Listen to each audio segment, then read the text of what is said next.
19 March 2025 ভোরবেলা 5:30টার সময় আমরা রওনা দিয়েছি পুরুলিয়ার দিকে। এবারে আমাদের গন্তব্য হল 320 কিলোমিটার দূরের তুলিন। পুরুলিয়া আমরা আগে বহুবার গিয়েছি, কিন্তু তুলিন কখনো যাওয়া হয়নি। এবারের আমাদের গন্তব্যের মূল উদ্দেশ্য হল তুলিন এবং অযোধ্যা পাহাড়ের দক্ষিণ দিকের কিছু বাঁধ ঘুরে দেখার। পুরুলিয়ার জনজীবনে এই বাঁধগুলি বিশেষ গুরুত্বপূর্ণ ভূমিকা নিয়ে থাকে। এখানকার রুখা সুখা ভূপ্রকৃতিতে এই নিচু অঞ্চলগুলিতে বৃষ্টির জল জমে তা বড় হ্রদের আকার ধারণ করে। পরে মানুষেরা এর একদিকে কৃত্রিমভাবে জল বেরোনোর রাস্তা বার করে সেখানে গেট বসিয়ে এটিকে ড্যামের আকৃতি দেয়। এখান থেকে চাষবাসের সাহায্য হয়। বৃষ্টিতে হওয়া অতিরিক্ত জল বর্ষার পরেও অন্যান্য সময় কাজে লাগানো যায়। এভাবে পুরুলিয়ার বিস্তীর্ণ রুক্ষ ভূমিকে উর্বর জমিতে রূপান্তরিত করা সম্ভব হয়েছে।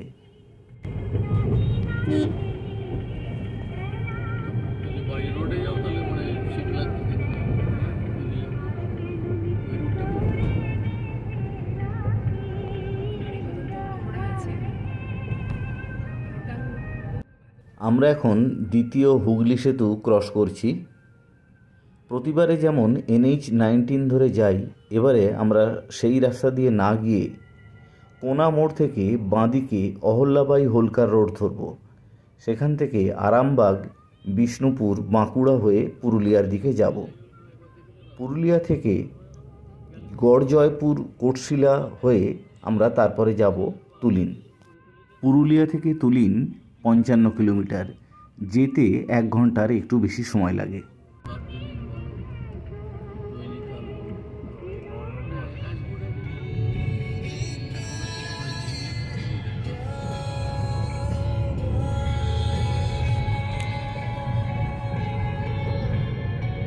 আমার আগের অভিজ্ঞতা অনুযায়ী পুরুলিয়া যাওয়ার জন্য বছরের আদর্শ সময় হলো দুটি। প্রথমটি হলো সেপ্টেম্বর মাসে, অর্থাৎ বর্ষার ঠিক পরে পরেই। এই সময় সমস্ত পুরুলিয়া সবুজের সমারোহে সেজে ওঠে। আর দ্বিতীয় সময়টি হলো মার্চ মাসের দ্বিতীয় সপ্তাহে, অর্থাৎ দোলের আগে অথবা পরে। এই সময় এখানে পলাশ ফুল ফোটে, সমস্ত পুরুলিয়া লাল রঙে রাঙা হয়ে ওঠে। আরামবাগের কাছাকাছি এসে বেশ খিদে পেয়ে গেছে। আমরা অহল্যাবাই হোলকার মেন রোড থেকে বাঁদিকে গলিপথে বেশ কিছুটা ঢুকে এক জায়গায় ব্রেকফাস্ট করার জন্য দাঁড়িয়েছি। ডিমের খোসা ছাড়ানো চলছে।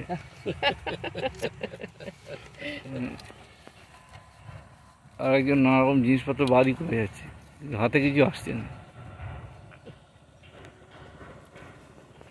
আমরা এইখানে দাঁড়িয়ে আছি, এই গাছটার ছায়ায়। সামনে সবুজ ধান ক্ষেত। মেন রোড থেকে আমরা ভেতরে ঢুকে এসেছি অনেকটা।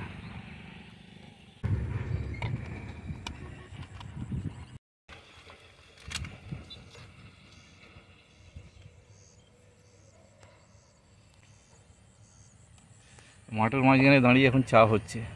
এই যিনি চা বানাচ্ছেন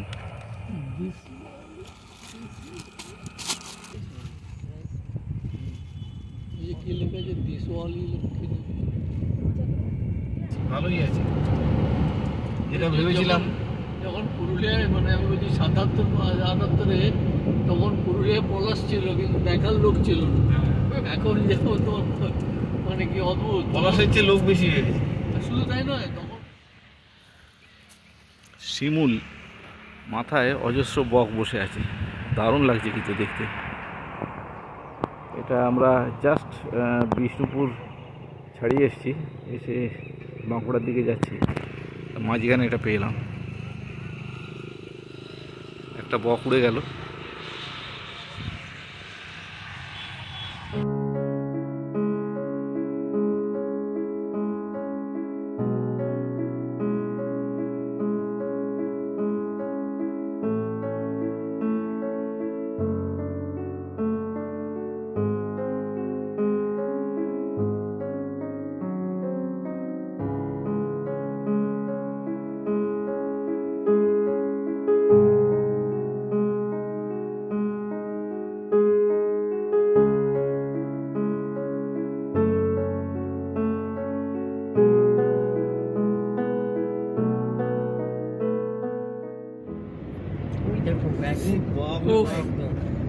হ্যাঁ না না আমরা আগে যেদিন বাঁকুড়া বেরোবো, ক্রস করে সকালবেলা আমরা এবার পুরুলিয়ায় ঢুকে পড়েছি। হ্যাঁ দুপাশে প্রচুর পলাশ গাছ দেখতে পাওয়া যাচ্ছে। সমস্ত বনাঞ্চলে মনে হচ্ছে যেন আগুন লাগিয়ে দেওয়া হয়েছে।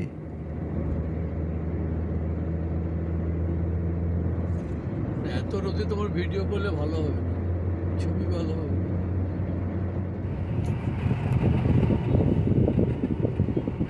ঝালদা টাউন, পুরনো পুরনো বাড়িঘর, সরু সরু রাস্তা।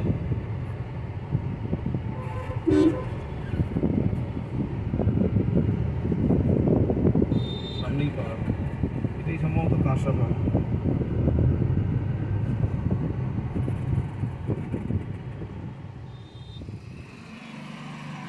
আমরা দুপুর 2টো নাগাদ তুলিনে পৌঁছে গেছি। তুলিনে এসে আমরা উঠেছি সন্ন্যাসী লজে। কলকাতা থেকেই এনাদের সঙ্গে কথাবার্তা বলে রাখা ছিল, আসার সঙ্গে সঙ্গেই পরিষ্কার পরিচ্ছন্ন ঘরও পেয়ে গেছি। এটি ঘরের বারান্দা থেকে সামনের মেন রোডের দৃশ্য। পাশেই একটা বিশাল বড় শিমুল গাছ, শিমুল গাছে হয়ে আছে প্রচুর মৌচাক। কারণ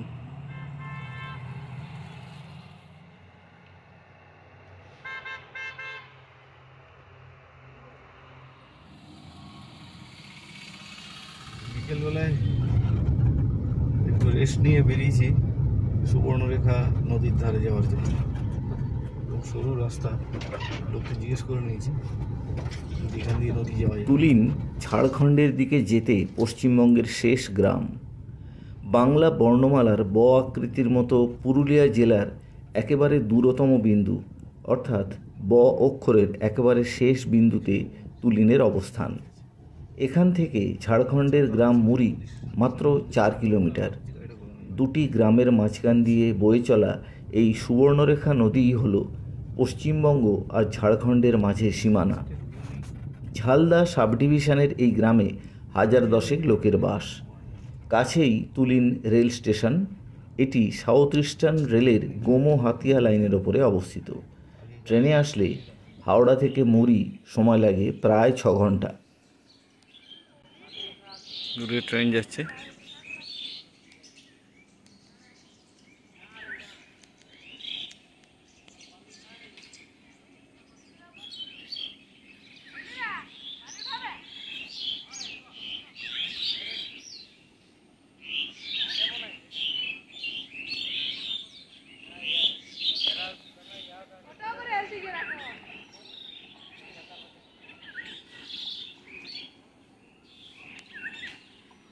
নদীর চর থেকে বালি নিয়ে আসছে। এই বালি নিশ্চয়ই স্থানীয় কোথাও বিক্রি হয়।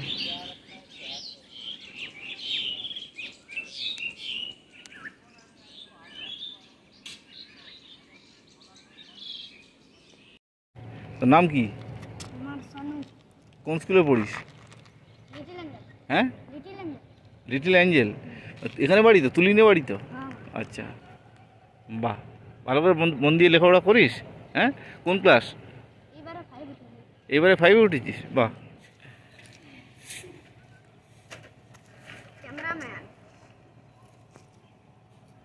কি কারখানা ওটা? ও টাটার অ্যালুমিনিয়াম কারখানা। ও আচ্ছা আচ্ছা।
তুলিন হাট। সন্ধ্যা হয়ে আসছে। সুবর্ণরেখা ভিউ পয়েন্টে সানসেট দেখে আমরা আবার সন্ন্যাসী লজে ফিরে চলেছি। পথে তুলিনের হাট দেখতে পেয়ে আমরা সেখানে একটু দাঁড়িয়েছি।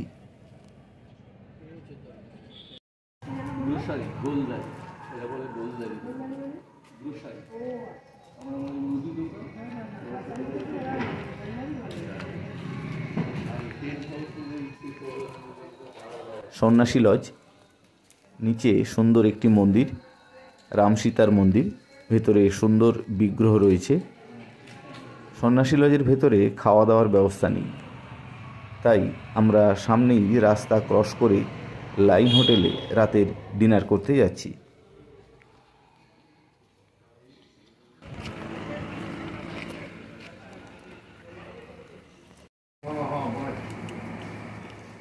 আজকের দিন শেষ। আমাদের আগামীকালের পরিকল্পনা হলো তুলিনের আশেপাশের গ্রামগুলিকে পুঙ্খানুপুঙ্খভাবে ঘুরে দেখা।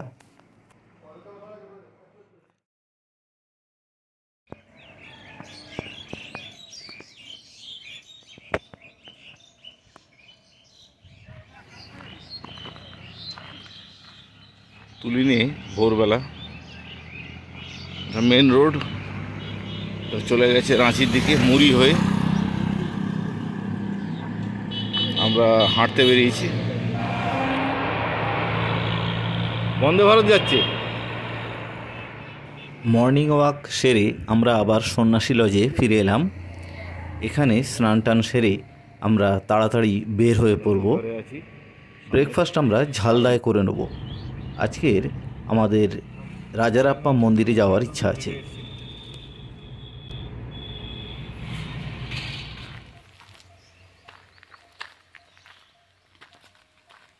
পানসা পাহাড়ে উঠছি।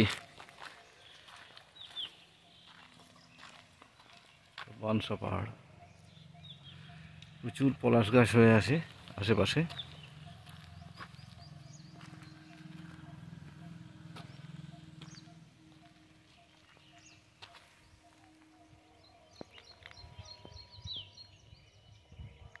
বানসা পাহাড়, পাথরের ওপর দিয়ে বেয়ে বেশ কিছুটা বানসা পাহাড়ের ওপরে উঠে আসা গেছে। তুলিন স্টেশন কাছাকাছি, দূরে রেল লাইন দিয়ে ট্রেন যাচ্ছে, প্রায়ই এখান থেকে দেখতে পাওয়া যায়। নিচে একটি পুকুরও দেখতে পাওয়া যাচ্ছে, তার পাশে একটি ছোট মাঠ, সেখানে একটি ক্যাম্প সাইটও আছে।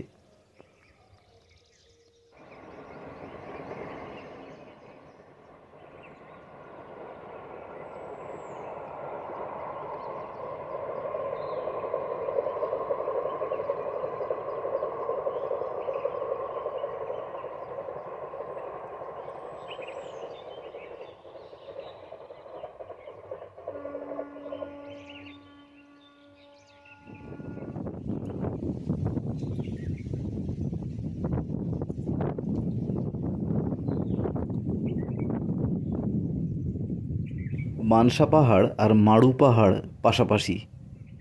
এই পাহাড়ের পেছন দিকে দুটি গ্রাম আছে, তাদেরও নাম যথাক্রমে বানসা আর মাড়ু। তাদের মাঝখানে একটি ছোট মন্দির আছে, কিন্তু সেটি পাহাড়ের পেছন দিক দিয়ে যেতে হয়, সেখানে আর আমাদের যাওয়া হয়ে ওঠেনি।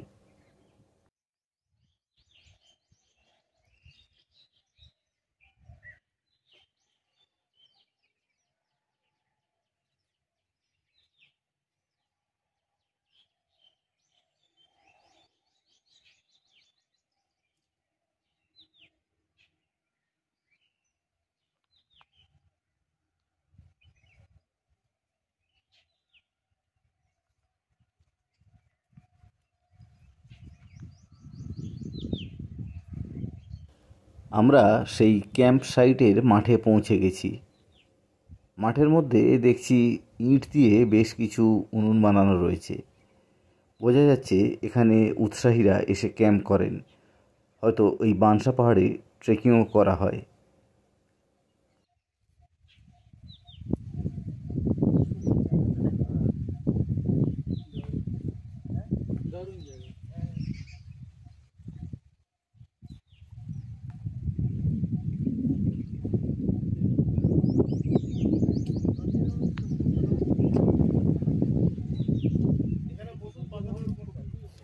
এই মাঠের মাঝখানে আছে বিশাল বড় একটি কুসুম গাছ।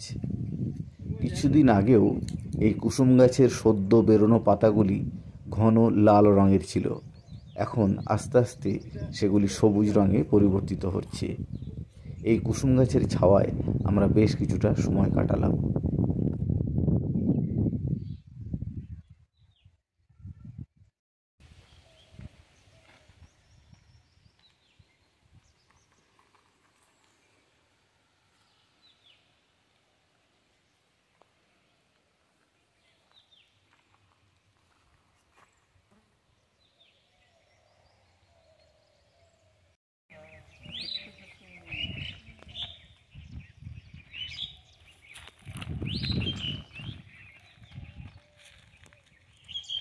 যাবো এদিকে, হ্যাঁ এইদিকে চলে এসো। ও না এইদিকে, হ্যাঁ এদিকেই যেতে হবে।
পানসা পাহাড় দেখে আমরা এবার যাব রাজারাপ্পা ছিন্নমস্তা মন্দির। এটি ঝাড়খণ্ডে অবস্থিত। তুলিন থেকে রাজারাপ্পা যাওয়ার দুটি রাস্তা আছে। একটি হলো ঝালদা দিয়ে, এ পথের দূরত্ব প্রায় 50 কিলোমিটার। আরেকটি রাস্তা মুড়ি দিয়ে, সেই পথের দূরত্ব 45 কিলোমিটার। যেতে সময় লাগে মোটামুটি 1 ঘন্টা 20 মিনিটের মতন। আমরা ঝালদা গিয়ে ব্রেকফাস্ট সেরে বাঁ দিকের পথটি ধরলাম। গোলা রোড দিয়ে কাঁচরা পাহাড়ের পাশ দিয়ে আমরা রাজারাপ্পা ছিন্নমস্তা মন্দিরের দিকে চললাম। নামবেন কাকু, যাবেন না? চলো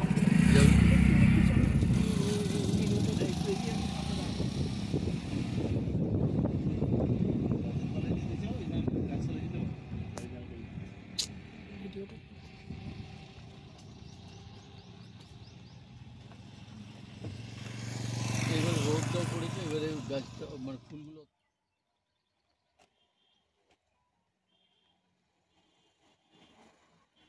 সন্ন্যাসী লজ থেকে সায়ন বলে দিয়েছিল গোলা রোডে প্রচুর পলাশ গাছ আছে। আমরা এই রাস্তায় যেতে যেতে এক জায়গায় একসাথে অনেক পলাশ গাছ দেখতে পেয়ে গাড়ি থেকে নেমে পড়লাম। রাস্তার পাশে একটি মাঠ আছে, সেই মাঠে পলাশ গাছের ছাওয়ায় আমরা বেশ কিছুক্ষণ সময় কাটালাম।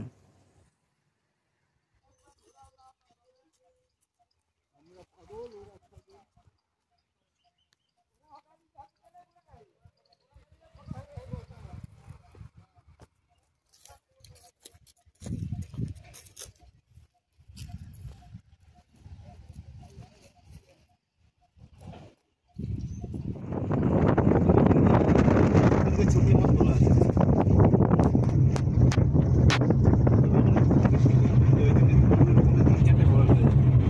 গোলা রোডে যেতে যেতে হঠাৎ রাস্তার ধারে মাইলস্টোনে একটি গ্রামের নাম চোখে পড়ল। গ্রামের নাম বড়গাঁতা। সেই রাস্তায় প্রচুর পলাশ গাছ দেখতে পেয়ে আমরা সেই বড়গাঁতা গ্রামের দিকে গাড়ি ঘুরিয়ে দিলাম। রাজারাপ্পা ছেড়ে এবারে আমাদের গন্তব্য হলো বড়গাঁতা গ্রাম।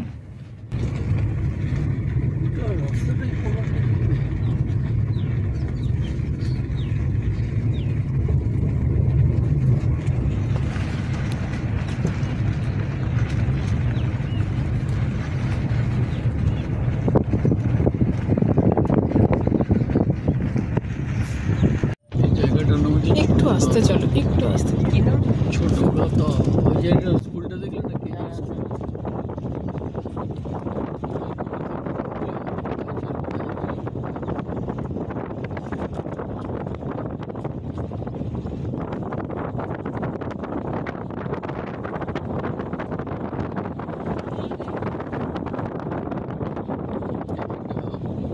এখানে দাঁড়িয়ে যাবো। দাঁড়াও, দাঁড়াও।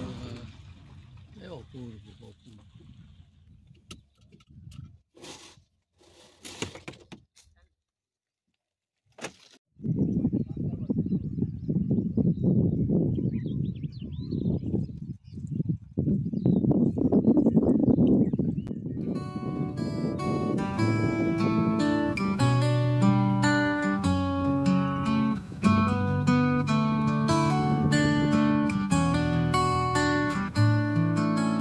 खून में नहाई हुई जमीन पर जिंदा है, जुल्म के कुतुबों तले मगर हम शर्मिंदा हैं। फूलों की जगह अब कब्रें बचपन की, बीते हैं दिन आंसुओं में, रातें भी गुमिंदा हैं।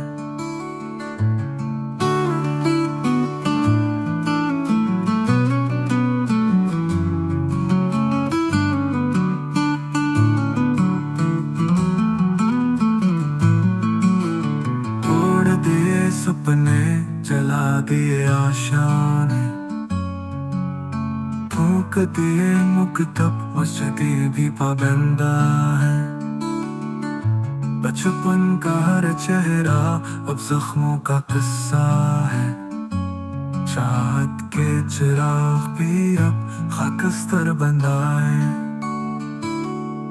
धूप में तपते हैं ईमान के रास्ते,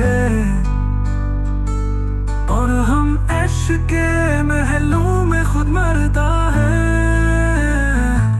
आसमान से गिरती है आग बरस कर, जमीन के सीने में भी आग के बंदा है। हर माँ का कलेजा है बाप की उम्मीद, खून भीगे हुए आंसू का गवांदा है।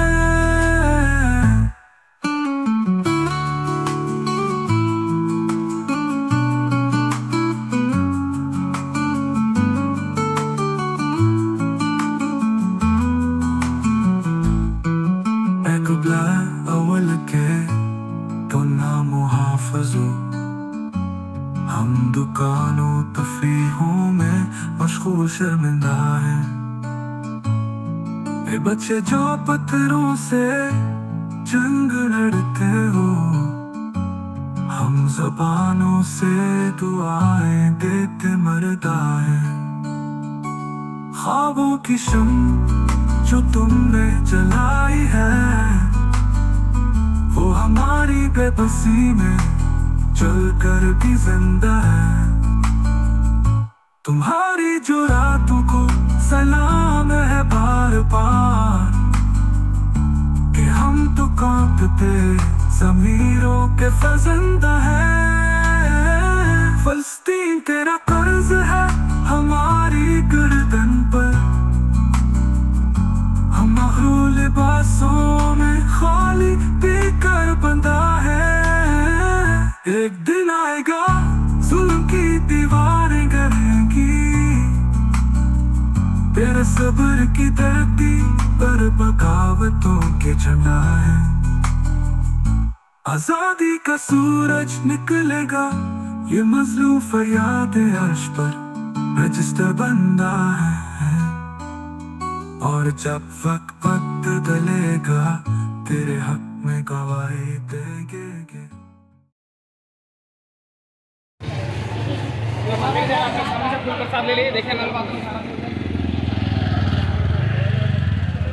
রাজারাপ্পা ছিন্নমস্তা মন্দিরে আমরা এসেছি। এটি ঝাড়খণ্ডের রামগড় জেলায় অবস্থিত। এটি ভৈরবী এবং দামোদর নদীর কনফ্লুয়েন্সে অবস্থিত। ভৈরবী নদীকে এখানে ভেরা নদী নামেও ডাকা হয়। স্থানীয় সাঁওতাল এবং আদিবাসী সম্প্রদায়ের কাছেও এই রাজারাপ্পা ছিন্নমস্তা মন্দির খুবই জাগ্রত দেবী হিসেবে পূজিত হন। এগুলো কি বলতো, সিঁদুর বিক্রি হচ্ছে না? কত রকমের রং।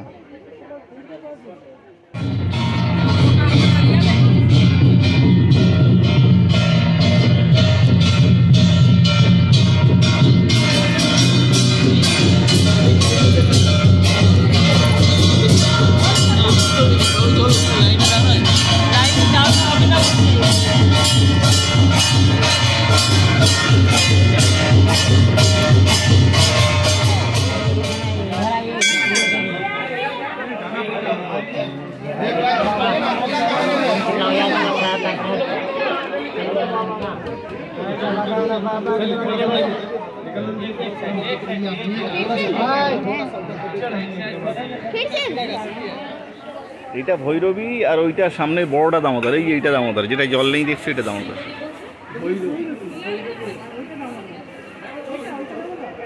এটা কনফ্লুয়েন্স, এটা ভৈরবী দামোদরের confluence. Jharkhand West Bengal border. এবার ঝাড়খণ্ড থেকে আবার ওয়েস্ট বেঙ্গলের ভেতরে ব্যাক করছি। রাজারাপ্পা দেখে ঝাড়খণ্ড থেকে ওয়েস্ট বেঙ্গল সুবর্ণরেখা পড়বে। এই সুবর্ণরেখাটাই হচ্ছে ওয়েস্ট বেঙ্গল ঝাড়খণ্ডের বিভাজিত। আমরা ঝাড়খণ্ডের প্রবেশতোরণটি পিছনে ফেলে এলাম।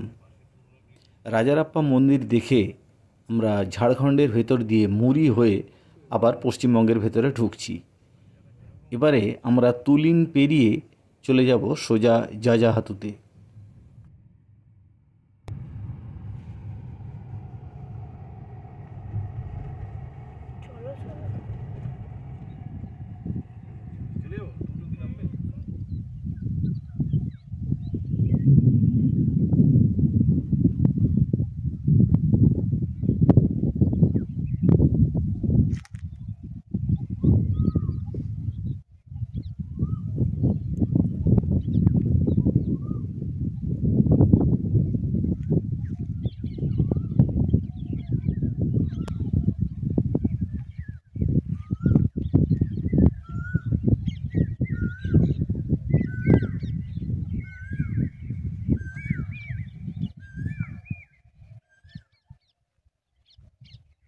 জাজাহাতুতে আমরা যখন এসে পৌঁছালাম তখন বেলা গড়িয়েছে। সন্ধ্যাবেলা ফাঁকা মাঠের ওপর পাখির ডাক অপূর্ব সুন্দর এক দৃশ্য রচনা করছিল। এটি ঝালদা থেকে প্রায় 7 কিলোমিটার দূরে অবস্থিত। ইচাক মোড় থেকে জাজাহাতু ভেতরে ঢোকার রাস্তা বেরিয়েছে। এখানে থাকার জন্য কয়েকটি হোমস্টে আছে। আমরা হোমস্টেগুলি ঘুরে দেখলাম, তবে আমাদের তেমন মনোপুত হলো না। দেখতে দেখতে ঝমঝম করে বৃষ্টি শুরু হয়ে গেল।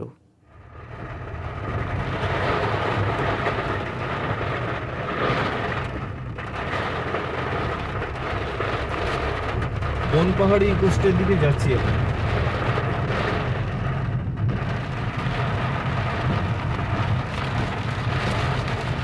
আমরা আবার সন্ন্যাসী লজেই ফিরে চলেছি। হ্যাঁ, সামনেই বানসা পাহাড় বাঁদিকে, আর ডান দিকে হচ্ছে কাঁচরা পাহাড়। বাড়িটা পেরোলে বাড়িটা পেছন দিকে দেখা যাবে।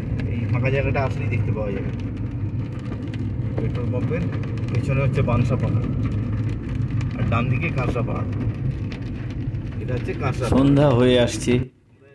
আজ এক সার্থক দিন অতিক্রান্ত হলো। সকালবেলায় বেরিয়ে আমরা পশ্চিমবঙ্গ এবং ঝাড়খণ্ডের বর্ডারের লাগোয়া গ্রামগুলিতে ঘুরে ঘুরে পলাশের শোভা উপভোগ করেছি। তারপর গিয়েছিলাম রাজারাপ্পা ছিন্নমস্তা মন্দিরে। সেখানে মন্দির দর্শন করে আমরা চলে এসেছিলাম অযোধ্যা পাহাড়ের পশ্চিম দিকের জাজাহাতুতে। জাজাহাতুর মাঠে বেশ কিছুক্ষণ অপূর্ব সুন্দর সময় কাটিয়ে সন্ধ্যা উপভোগ করে বৃষ্টির মধ্যে আমরা ফিরছি তুলিনের সন্ন্যাসী লজে। আগামীকাল আমাদের পরিকল্পনা অযোধ্যা পাহাড়ের পাদদেশের ড্যামগুলি ঘুরে দেখার। মাঠে আমরা যে বৃষ্টিটা দেখেছি ওটা দারুণ লেগেছে।